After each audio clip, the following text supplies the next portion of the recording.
Hello students, आपका स्वागत है हमारे यूट्यूब चैनल हिंदी हाइकर में। आज हम 11वीं कक्षा की पुस्तक वितान भाग 1 का पाठ राजस्थान की रजत बूंदें पढ़ेंगे, जिसके लेखक अनुपम मिश्र जी हैं। अनुपम मिश्र जी का जन्म 1948 ईस्वी में वर्धा में हुआ। इन्होंने पर्यावरण से संबंधित 20 पुस्तकों का लेखन किया, जिसमें राजस्थान की रजत बूंदें भी विशेष चर्चित निबंध माना जाता है। इसमें अब हम सब जानते हैं कि राजस्थान एक रेतीला इलाका होता है, तो वहाँ वर्षा का जो पानी होता है वो रेत में समा जाता है, जिससे नीचे की सतह पर नमी फैल जाती है। और उस नमी से पानी प्राप्त करने के लिए राजस्थान में कुओं से छोटी और कम गहरी कुई का निर्माण किया जाता है। इन कुइयों में वर्षा की नमी से पूरे वर्ष पीने का पानी प्राप्त किया जाता है। कुई की गहराई और व्यास सामान्य कुओं की गहराई और व्यास से कम होता है, और कुई का घेरा भी कम रखा जाता है, क्योंकि धरती की नमी से पूरे दिन में 2-3 घड़े पानी निकलता है, और घेरा कम होने के कारण पानी को फैलने से रोकता है। पानी को ढककर रखने की भी सुविधा होती है। कुई को कुएं से इसलिए कम गहरा रखा जाता है क्योंकि इसमें पानी निकालने में असुविधा न हो। कुओं की गहराई और व्यास कुओं से ज़्यादा होता है। कुओं का पानी भूजल से प्राप्त किया जाता है और यह प्राय खारा भी होता है। अब हम पढ़ेंगे कि कुई का निर्माण कौन से लोग करते हैं, कैसे कुई का निर्माण किया जाता है, और कैसे उसमें से पानी निकाला जाता है, और किस प्रकार राजस्थान के लोग उसका प्रयोग करते हैं। तो चलिए पढ़ते हैं राजस्थान की रजत बूंदें। पसीने में तरबतर चेल वांजी कुई के भीतर काम कर रहे हैं। देखो, पसीने से तरबतर यानी कि पसीने से लथपथ होकर चेल वांजी जो होते हैं वो कुई की खुदाई और चिनाई करने वाले लोगों को क्या कहा जाता है? चेल वांजी। कुई का जो काम करते हैं, कुई की जो खुदाई करते हैं, उन्हें चेल वांजी कहते हैं। तो कुई के भीतर अंदर काम कर रहे हैं। कोई 30-35 हाथ गहरी खुदाई हो चुकी है। अब भीतर गर्मी बढ़ती ही जाएगी। कुई का जो व्यास है, घेरा है, वो बहुत ही संकरा है। संकरा मतलब बहुत ही भीड़ा रखा गया है। उखरू बैठे चेलवांजी। उखरू बैठना मतलब पंजे के बल घुटनों को मोड़कर बैठना। चेलवांजी की पीठ और छाती से एक एक हाथ की दूरी पर मिट्टी है। इतनी संकरी जगह, संकरी मतलब बहुत भीड़ी जगह होती है, में खोदने का काम कुल्हाड़ी या फावड़े से नहीं हो सकता। कुल्हाड़ी और फावड़ा वहाँ काम नहीं करते, क्योंकि वहाँ जगह कम होती है और कुल्हाड़ी और फावड़े के लिए खुली जगह चाहिए। खुदाई वहाँ बसोली से की जाती है।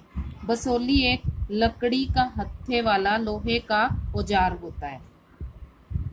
लकड़ी के हत्था उस पे लकड़ी का लगा होता है, पर लोहे का औजार होता है वो की जा रही है। बसोली छोटी डंडी का छोटे फावड़े जैसा औजार होता है। नुकीला, नुकीला फल लोहे का और हत्था लकड़ी का, यानी कि वो तेज धार वहाँ लोहे की होती है और जो हाथ में पकड़ा जाता है वो लकड़ी का होता है। कुई की गहराई में चल रहे मेहनती काम पर वहाँ की गर्मी का असर पड़ता है। गर्मी कम करने के लिए ऊपर जमीन पर खड़े लोग बीच बीच में मुट्ठी भर रेत बहुत जोर के साथ नीचे फेंकते हैं। इससे ऊपर की ताजी हवा भी नीचे फेंकी जाती है। और गहराई में जमा दम घोटू, दम घोटू मतलब जिससे सांस रुक जाती है, गर्म हवा ऊपर लौटती है। इतने ऊपर से फेंकी जा रही रेत के कण नीचे काम कर रहे चेलवांजी के सिर पर लग सकते हैं। इसीलिए वे अपने सिर पर कांसे, पीतल या अन्य किसी धातु का एक बर्तन टोप की तरह पहन लेते हैं, यानी कि सिर पर टोप की तरह वो कोई बर्तन रख लेते हैं। नीचे थोड़ी खुदाई हो जाने के बाद चेलवांजी के पंजों के आसपास मलबा जमा हो जाता है, यानी कि वहाँ आसपास उस में जो मिट्टी होती है, कंकड़ होते हैं, वो जमा होने शुरू हो जाते हैं। ऊपर रस्सी से एक छोटा सा डोल या बाल्टी उतारी जाती है, मिट्टी उसमें भर दी जाती है और पूरी सावधानी के साथ उसे ऊपर खींचते समय भी बाल्टी में से कुछ रेत, कंकड़, पत्थर नीचे गिर सकते हैं। और जो कांसे या बर्तन उन्होंने टोप के रूप में सिर पर डाला होता है, तो वो चेलवांजी के सिर को कंकर पत्थर लगने से भी बचाता है। चेलवांजी यानी चेजारो, उन्हें चेजारो भी कहा जाता है। कुएं की खुदाई और एक विशेष तरह की चिनाई करने वाले दक्षतम लोग यानी कि जिन्होंने महारत हासिल कर रखी होती है, जिन्हें एक्सपीरियंस होता है, जिन्हें अनुभव होता है, जो काम को करने में अपनी मेहनत लगाते हैं, दक्ष होते हैं, पूरे एक्सपर्ट एक तरह से, यह काम चेजा कहलाता है। अब चेलवांजी तो वो लोग होते हैं जो इस काम को करते हैं, यानी कि कुएं की जो खुदाई करते हैं, और उनके द्वारा किए गए काम को क्या कहते हैं? चेजा। चेजारो जिस कुएं को बना रहे हैं वह भी कोई साधारण ढांचा नहीं है। कुएं यानी बहुत ही छोटा सा कुआं। कुआं पुल्लिंग है और कुएं स्त्रीलिंग है।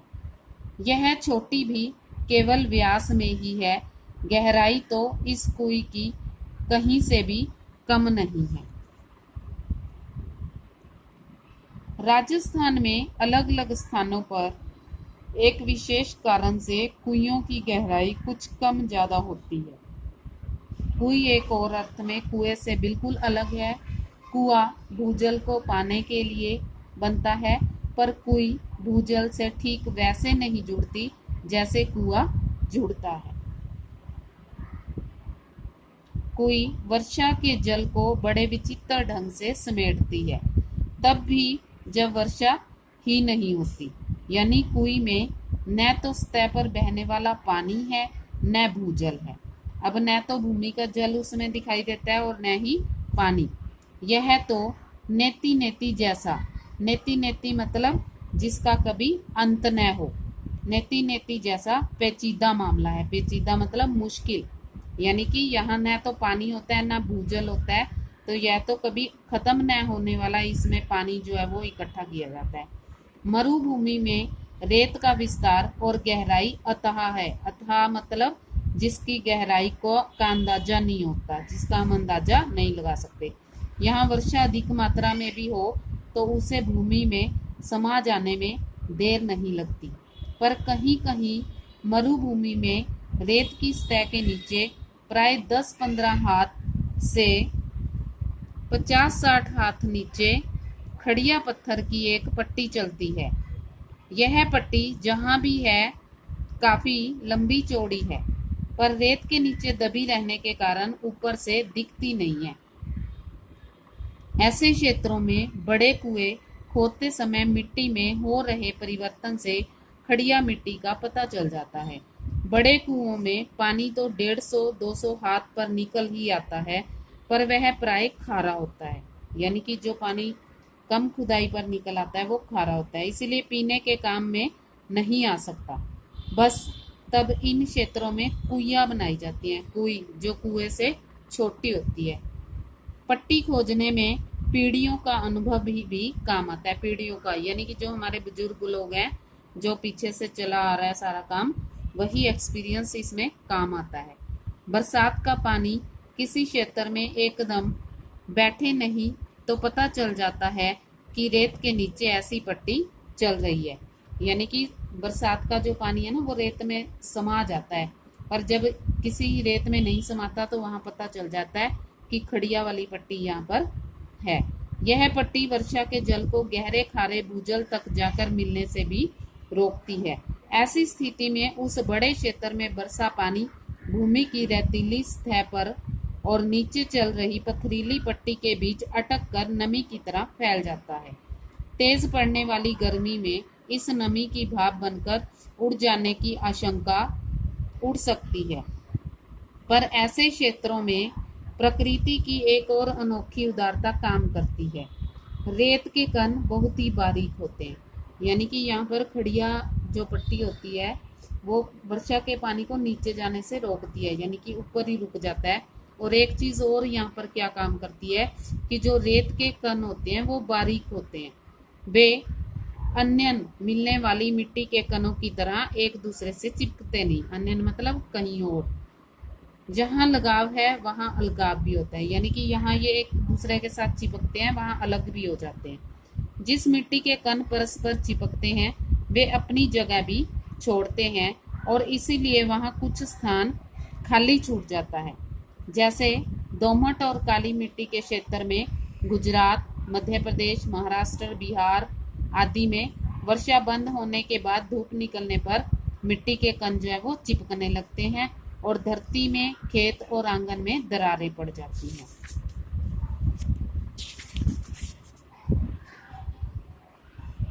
धरती की संचित नमी इन दरारों से गर्मी पड़ते ही वाष्प बनकर वापस वातावरण में लौटने लगती है।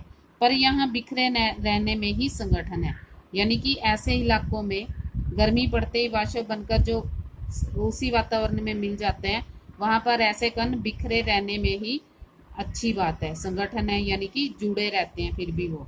मरुभूमि में रेत के कण समान रूप से बिखरे रहते हैं, यहाँ परस्पर लगाव नहीं है, यानी कि फिर वो जुड़ते नहीं है, वहां संगठन नहीं है, उनका इकट्ठा होना मुश्किल है, वो बिखरे ही रहते हैं, इसीलिए अलगाव भी नहीं होता।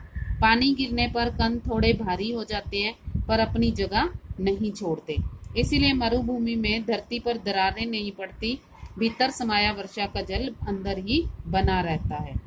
एक तरफ थोड़े नीचे चल रही पट्टी इसकी रखवाली करती है तो दूसरी तरफ ऊपर रेत के असंख्य कणों का कड़ा पहरा बैठा रहता है, यानी कि जो रेत के कण है वो भी उसे ऊपर आने नहीं देते हैं। इस हिस्से में बरसी बूंद बूंद रेत में समाकर नमी में बदल जाती है।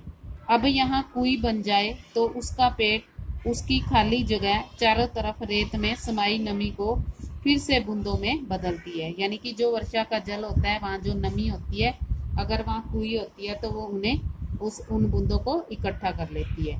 बूंद बूंद रिसती है और कुई में पानी जमा होने लग जाता है। खारे पानी के सागर में अमृत जैसा मीठा पानी। अब कुएं में से तो खारा पानी निकलेगा, पर ये जो कुई होती है वहां बूंद बूंद पानी की गिरने से वो अमृत जैसा मीठा पानी वहां से मिल सकता है। इस अमृत को पाने के लिए मरुभूमि के समाज ने खूब मंथन किया, यानी कि उन्होंने खूब मेहनत की है, खूब खुदाई की है, जिससे ये अमृत जैसा पानी उन्हें मिला है।